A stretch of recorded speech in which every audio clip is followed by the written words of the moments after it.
As you can see right here, this is quite the breakdown. Now, what I'm going to show you in this simple video is how we actually scale clients with creatives. How you need to produce creatives, so videos, images for your product, for your brand to scale with ads. Because that is the main driver. And this is not just any creative breakdown. It is a creative breakdown that makes our clients upwards of 2.1 million euros a month, right? And even more than that, but this is just a breakdown of how a client is doing this and actually making 2.1 million euros a month.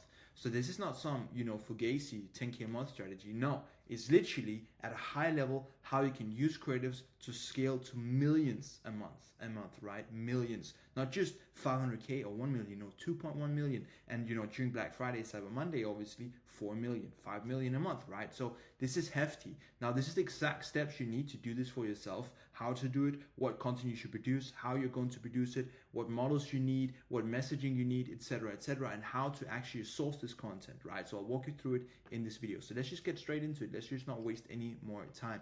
So first of all, of course, as you can see right here, this is our entire strategy breakdown. When it comes to scaling a brand, this is where the focus and the fuel is at. When you have a good backend, a good foundation, and good products, creating ads that scale is the main needle mover. This is the full breakdown of the creative strategy behind 2.1 million revenue every single month. Not US dollars, 2.1 million euros. As you can see right here, screenshot from 28th of November to 25th of December, so just this month. 50 million in revenue, Danish kroner. I'm in Denmark, so that's why it's displaying it in Danish kroner. But obviously, you can try and convert 50 million to euros, and you'll see that it is 2.1 million, right? As you can see, nearly 800,000 people on the website, etc. So this is no bullshit. This is what works. Now, the 2.1 million a month creative process breakdown. First of all, what you need to do is research. This is the very first step. This is the foundation. It's the most important part of the whole process, and it needs to be done often.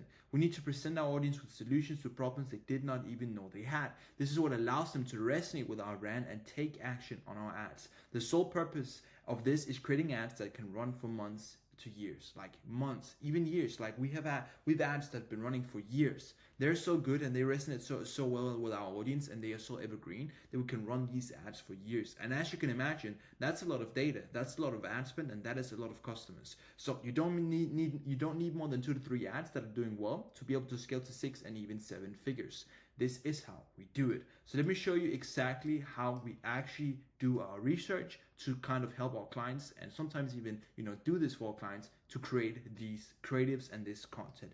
We call it review harvesting. So this is where you go into your whole research process. You find out what people are saying about other brands. What are other brands in your industry's reviews? So you want to go ahead and look on comments on ads. So what are people commenting on the ads? Are they, complaining? What are they liking? What do they dislike, etc.? Social media forums. TikTok is a great research platform at this time because people do a lot of, commenting. They even create their own videos, etc. So you can do a lot of social media forum research on Instagram, on TikTok, and, even on platforms like sometimes even Twitter, but that's a bit more high end. But I would say TikTok and Instagram, best platforms for social media forum research. Amazon reviews, if your client is on Amazon, it's a great way to do it as well. Competitor reviews, so what your competition, what kind of reviews are people leaving on their site? Also on website reviews, so what kind of reviews are people leaving? Is it bad shipping? Is it bad quality? Etc. What are the main things that people are talking about, commenting about, reviewing about? You have to figure out this so you can digest all of the information so that you actually have an advantage. And so you can just pull on the levers that you see your competitors are lacking in, right? So what you want to do from here is sort by number of references. What is the content of the review? And what I mean by sorting by number of references is how many reviews are left, or how many, how much are people talking about each different kind of section, each different topic, right? So an example that you can do this by is you have to, for example, sort by objections, warrants, USPs. So the way you do this is that look at the objections. What are people's objections when they are going to buy this product? So for example, here I've made an example for a cashmere sweater. I'll show you the example in just a bit, but let's just start with this cashmere sweater. So the objections about a cashmere sweater, what do they have? Like, is it bad quality? Are they afraid that they're not getting the value for money? Is it too expensive? What kind of cashmere is it? Is it alpaca? What kind of cashmere is it? How's the design, etc.? What is their wants? What do they want from this product? Do they want to be warm? Do they want to be stylish? Is it the fit that is important here? How it fits on the body? Is it for men? Is it for women? Do they want to wear it for festive occasions? Do they want to wear it for casual occasions? Is it a hoodie? All of these different things. What do they want from this specific product? And it could even be a whole section of categories, not only a product. What do they want from this brand? Is it a lifestyle? Is it a feeling? Whatever. USPs. So how does this brand portray themselves in their USPs? Is it fast shipping? Is it high quality? Is it, good returns? Is it customer communication? Every brand has kind of their strong foundations, right? For some clients, shipping times are longer because of their setup, right? That may be something. For other clients, quality is compromised. For other clients or for other brands, not necessarily clients, but for other brands, something else is lacking, right? So what are USPs? What are the things that are not too good? What are the things that are good? So USPs is anything from, just a few lines about the brand's, short metrics. What are they good at? What are their focus? What are their specific USPs? Meaning, is it high quality? Is it good fit? Etc. etc. You get the point. So let's take this example on a cashmere sweater. So for example, here we have this is what I was talking about right here, sorting by number of references. We have benefits, right? So here you say stylish, easy to wear, unique look, warm and soft. So in this case, a lot of people are talking about how stylish it is. They love the benefit of it being stylish. 34 people have a review on this. There's only 10 around easy to wear. So easy to wear, it's not really something that the customer is looking for. It's not really something that the customer is talking about. So that wouldn't really matter in that case. Unique look, 54. So there's 54 people talking about how unique the product is. Okay, so here you know that you have to put some focus on it's a unique product. There have to be some unique, not mechanism, but some unique thing about your product, because everyone can produce an easy to wear product. Everyone can produce something warm and soft. You just grab some wool, you just grab some cashmere, but making it unique and making it stylish is actually what people are looking for, and that is what the benefits of these products are. Now, so you would obviously sort by reference here and take it into account that it's stylish and the unique look. So that is two main things that you want to include in your brand identity and in your advertising. Now, if you look here, desires and wants. Good quality, better than others. 34 people talking about this being better than other people. So they're laying a hefty focus on good quality. So yeah, it may be warm and soft and easy to wear, but is it good quality? And it is. Feels confident when wearing. Only 4. So this is not really something people are, looking for. It's not really that important. It's only 4 people talking about feeling confident. So maybe your audience is a bit older audience and they don't really care about the confident thing of things. Obviously, it's important, but it's not the most important thing. Fast shipping when ordering worldwide. 35. Okay, so this competitor may be having a really, really good, foundation and backend for shipping fast and easy. So that's something that is important when people are paying, let's say, 400-500 euro for a product. They want fast and easy shipping. So that's something you can look into. You have to have a good shipping setup. Easy to return if needed to change size. I see a bit typo here, but don't pay too much attention to that, right? So easy to return if needed to change size. 3. So that indicates that there's not too many returns, right? Because there's only 3 people talking about easy returns. So that's good.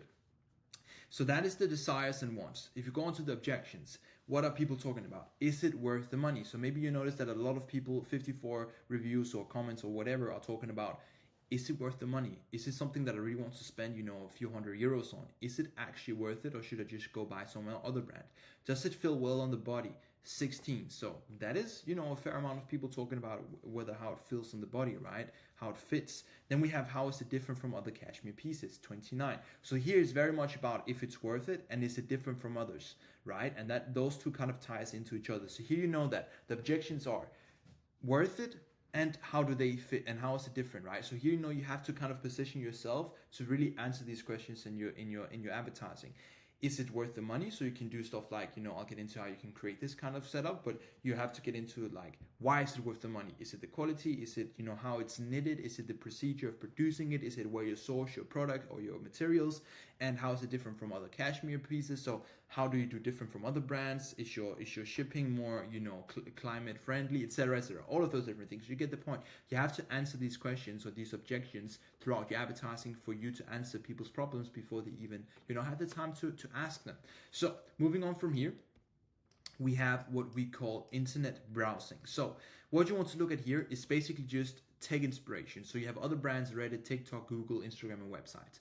So this is the goal here is simply to find why others have not succeeded and avoid that. You can also say the goal here is simply to find why others have succeeded and do that. So ties into the same thing. While gathering all of the information, we need to know about our audience / customer, right? What do they want to feel when wearing the product? What keeps them from feeling that? What lifestyle do they buy into? What other brands do they like, etc.? Why did they buy? What did they not buy? What were the key factors for making the decisions? So this is just what you want to kind of consume. You just want to dive into your market, do some deep research, know what other brands are doing to kind of, avoid people missing out on buying or losing potential customers, etc., etc. And you want to gather all of that data and know why businesses are failing or why other brands are failing, and then you just want to know how to avoid that, and so you can make it better. So that's what you want to do with this internet browsing thing. Browse around, figure out what your competitors are doing wrong, what are they doing right, and do that which works and which avoid what doesn't work. Now, the third thing right here is competitor browsing. So here you have to look at what models they are using, so kind of what creators, what people are using. So let's say that it's a women's fashion brand selling cashmere, let's just stick to that example, and they're using really pretty 30-year-old women. And the reason that they're doing this is probably because that is their target audience. And as you know, customers like to buy from people they either want to be like or they see themselves like. So that's why it's really important to look at what models the brands are using. What environment are the shots taking place in? So are they on the beach? Are they in, I don't know, like churches? What is the branding, right? What is their specific environment? Because the chance of you creating a blank product image and converting it and scaling it is not very high. So what ads are they running? How are they doing their ads? Is it with videos? Is it with the images? Is it static? Is it edited, etc., etc.? How are they positioning themselves? What messaging are they portraying? Are they, what areas are they focusing on? How do they actually show the customers their brand? How do they resonate with the customers, etc.? How do they sell the feeling of the product? So this is kind of ties into everything.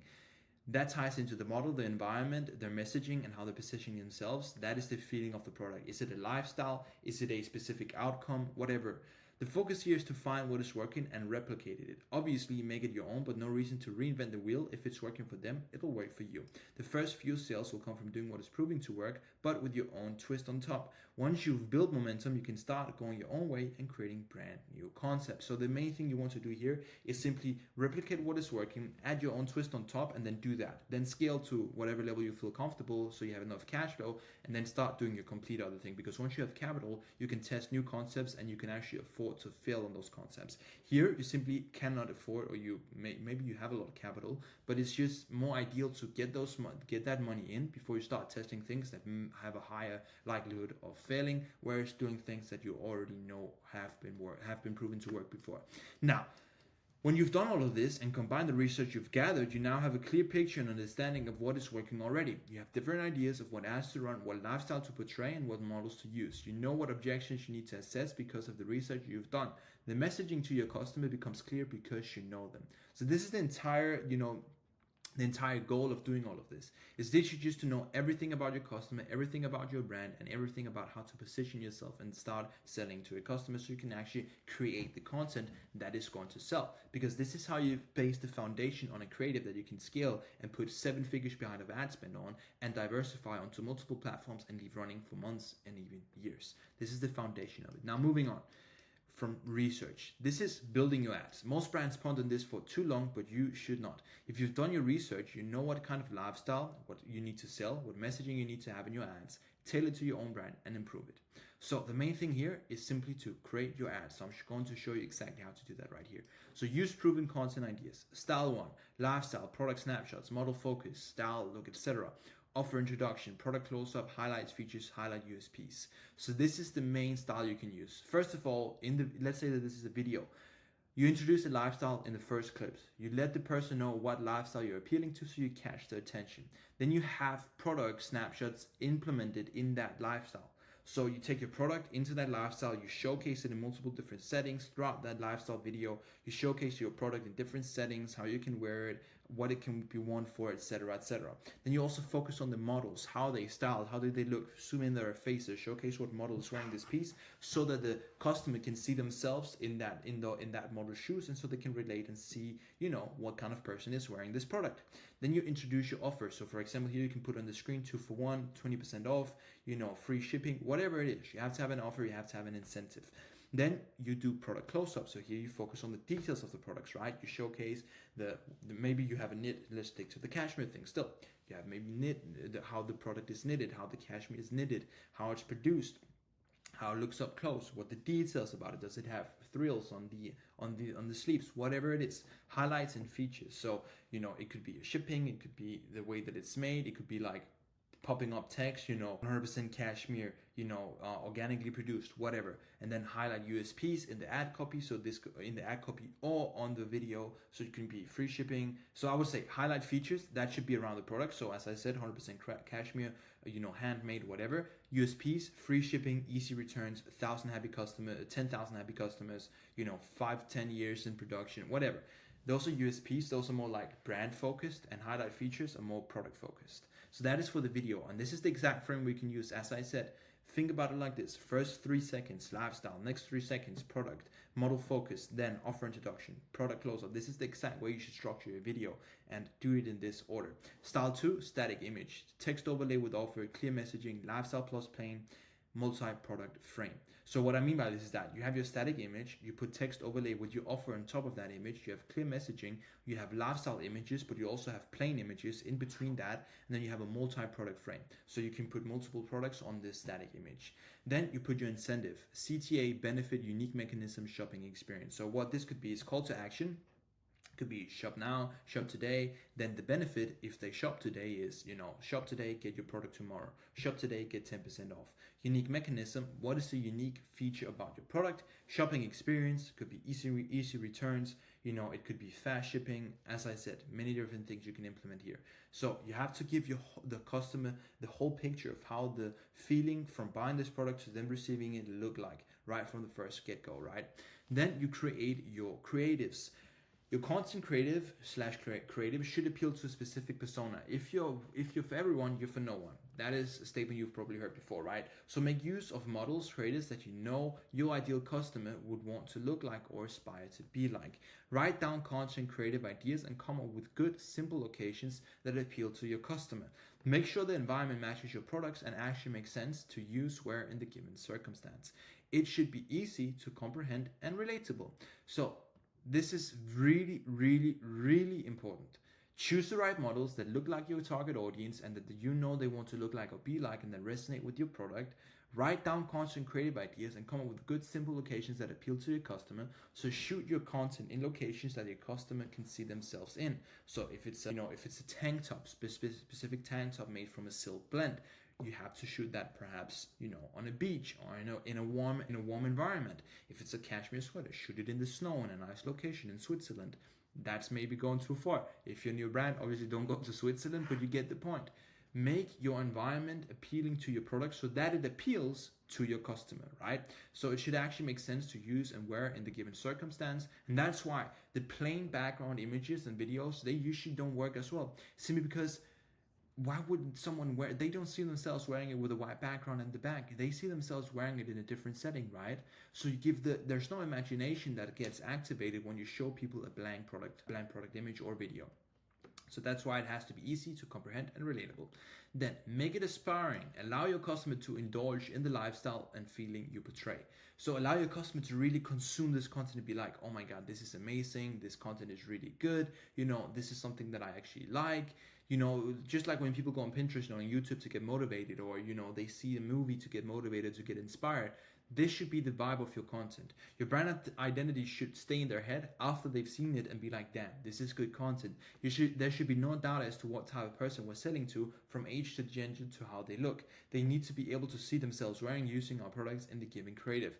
To do this, we need to look like them, talk like them, act like them, and showcase the given desire. So simply put, you simply have to structure your whole ad from model to location to environment to everything to be appealing to your customer and allow them to buy into your lifestyle and feeling of your brand. If you look at any big brand, they don't sell a product, they sell a lifestyle. Look at, look at the biggest brands, right? Kim Kardashian with Skims. So this is like pretty bad example, but you get the point. Kim Kardashian with Skims. They sell the Kim Kardashian lifestyle. Sculpted body, looking good, elegant, stuff like that, being borderline rich, right? That's kind of the lifestyle that they sell if you look at Skims, right? That was just the first example that came on top of my head. You could look at Loro Piana, right? For example, Loro Piana. They sell this high, heritage style, elegant man, old money, stuff like that. Same with Ralph Lauren. And if you look at, Gucci, high end, that's the, the big brands. Gucci, they sell luxury. They sell the lifestyle of wearing those products. They don't sell the product.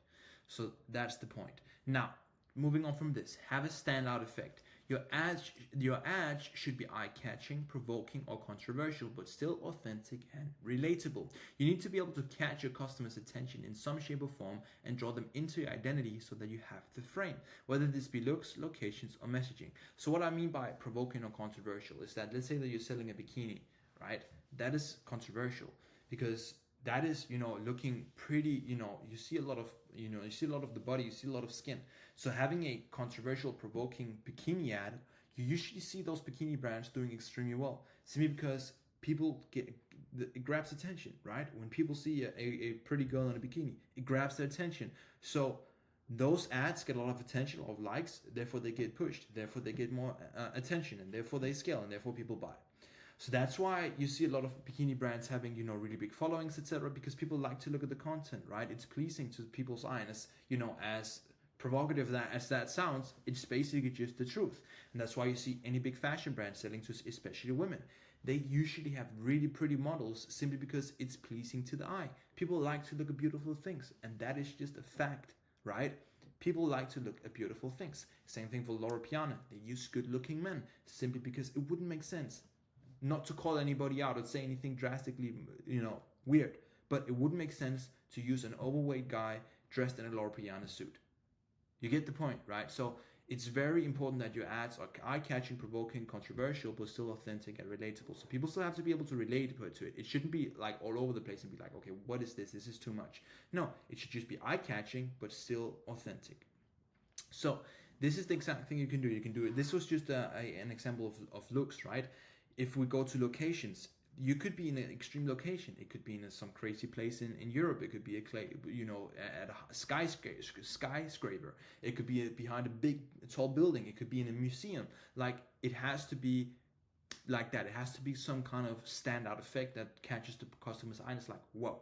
Hence, back to the point of don't use white background images. It doesn't work to catch people's eyes. If you have an insane product, then it may work because then it may sell itself. But you get the point. Now, models. Find models that look like a customer and who they aspire to be like. Very important. Set up a shoot with them. Pay them with your items, gift cards to the shop. So this is just the steps you need to do to kind of find these models and set up the shoots. So obviously find the models, but the way you may be thinking, oh, I can't pay them, or I don't want to pay so much for a shoot. That's not the point. You can use your friends, you can use whatever. Pay them with gift cards to your shop. Pay them with products from your brand. That's the best way to go about it. Make them a gift card. Make them a $100, $200, $300, $100 gift card to the shop as a payment for the shoot. Create the content with your iPhone. It should be down to earth and relatable, always outperforms high-end shoots. So what I mean by this is that we usually see that iPhone content shot down to earth, very simple, 9 times out of 10 outperforms a big camera, Netflix quality shoots. It literally does. We've ran ads where we've put them in the same ad set, and then we've seen the iPhone creative getting all of the spend, all of the purchases, and having the highest ROAS, and the other one's not getting any spend. And that is because people need to relate to it, back to the point of it being relatable and authentic. Because people can't really relate to those high-end shoots because it's like, they don't see themselves in that setting. If they see a really high quality photo shoot in a studio, that's not how they see themselves necessarily. They maybe see themselves, walking down the street in that shirt. They may see themselves being on the beach in that bikini. So that's why it doesn't work like that. And that's why the more relatable and down to earth and authentic you can be towards your customer's ideal lifestyle and situation, the more likely they are to buy because they buy that setting. I hope it makes sense. Test them, iterate after what is working and what is not, and then continue until you see something starting to generate sales, and double down on all platforms. So that is what I mean by this. Like, double down on this, right? Don't overcomplicate it. Test a bunch of different things and then double down once you find something that actually works. That's pretty simple. So just find something that works, keep testing. The likelihood of your first few ads actually flopping are pretty high. So what I've written here is simply keep it simple. Don't think you have to go to another country to create this because you saw other brands do it. Stick to your creativity and use what is at hand. That is simply what you need to do. Keep it simple. Don't overcomplicate it. Like, don't do things that kind of where you have to go. Yeah, obviously do your best, but don't, think, oh my God, I can't do this because it has to be in this location. Start with what you have. Now, editing content style. Meta ads, they should be more high-end and feel more salesy. This is where you want to convert the customers and make them buy, mostly. So the main focus of meta ads is simply converting people. But you should also have pure top of funnel content that is native, relatable, and seems like a non-ad. So you kind of have to put a mix. When it comes to meta, just put a mix. Like, put a mix of top funnel content that we use on TikTok, that you would use on other platforms, that is very generic and that seems organic, but also push, high-end sales content that is driven, that is, has the purpose of driving people to buy. Do a mix of this because there's no doubt about it. Meta is the strongest platform for generating sales. Now, TikTok. Here, it should feel organic 100% of the time. People should not feel like they're seeing an ad, but a piece of content from the favorite creator and influencer. This is what drives sales. On TikTok, people don't want to see an ad. They want to see something that feels really native and really organic. That is what people buy from on TikTok, and that is simply what works on TikTok because they're looking for inspiration that you're scrolling through. If they scroll down the content and they suddenly see highly production film or video, they'll just scroll past it because it doesn't fit in their feed. Right, so that is why you have to make it organic and as possible, simply because it has to feel like they're not even watching an ad, seeing an ad. It has to be, as native as possible to the organic feed that they're scrolling through. Snapchat, same as TikTok, should feel organic and not too advertorial, but here you can be more direct and advertise with more sales-focused messaging compared to TikTok.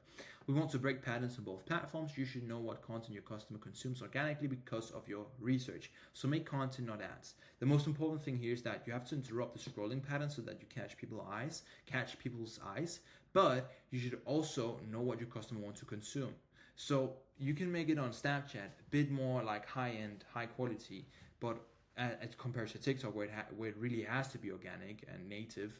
But on Snapchat, you can switch it up a bit. You can make it a bit more as kind of like meta. But still, focus on making content, not making ads. To sum everything up, analyze and improve. Your first ads are very likely going to flop. This is where everyone gives up. So what should you do? Reiterate, make them better, switch up the editing, change the model, change the messaging, test other environments, new angles, other USPs, and new creative styles. 90% of the time, you're not testing enough and you're not basing your creatives on your research. It's important that you use your research every time, so when you test something, it is actually backed by an understanding of your audience. So that is what I mean by this. Is simply when you're not seeing something successful, which you likely want in the first few ads, in the first few creatives, you have to make sure why, right? Is it because if you create something that is based on your research, let's just say on a scale of 1 to 10, I would say 5 to 6 out of 10 times you should hit something that works, right? And that's why I'm saying the first 3 to 4 ads you make probably won't convert because you have to get some data. And once you have that, it gets easier from there. So you have to look at it like this. Once you actually find just one ad that works, you're good. Because then you can just double down on that, obviously, until it stops working. And then you have to create something new. But you get the point. But even then, once you have to create something new after that one concept dies out, you still have a new foundation and you can kind of reiterate it because you already knew what worked before. So the biggest, the biggest problem, if you can say it like that, or the biggest period you'll go through where you're like, oh, this is annoying, is simply the journey to the first creative that pops. Once you get that, it's game over. You already know what to do. Just double down, scale. So that is it. That is literally it. This is how you build 7-figure ads that can run for 6 months, for 7 months, for 8 months, for even a year or more, and that you can put so much spend behind that it will literally have more data than your whole ad account combined, if that makes sense. So this is the framework. This is the framework. This is literally how you do it. So if you want me to send you this framework, shoot me a DM on Instagram. If you have any questions as well and you want us to implement this for you or help you implement it, talk to me. Don't book in a call already, but shoot me a DM on Instagram. with any questions, with anything you have, and I'll show you exactly how we can help you with it. Or if you have any questions along the journey, you want to review some content, I'll be happy to do that as well. So that is that for now. I hope you got some value from this. For me, it's literally the only thing you need to start, producing creatives. So in my opinion, probably the most valuable video I've made so far. So talk soon. Have an amazing 2025, and yeah, let's scale.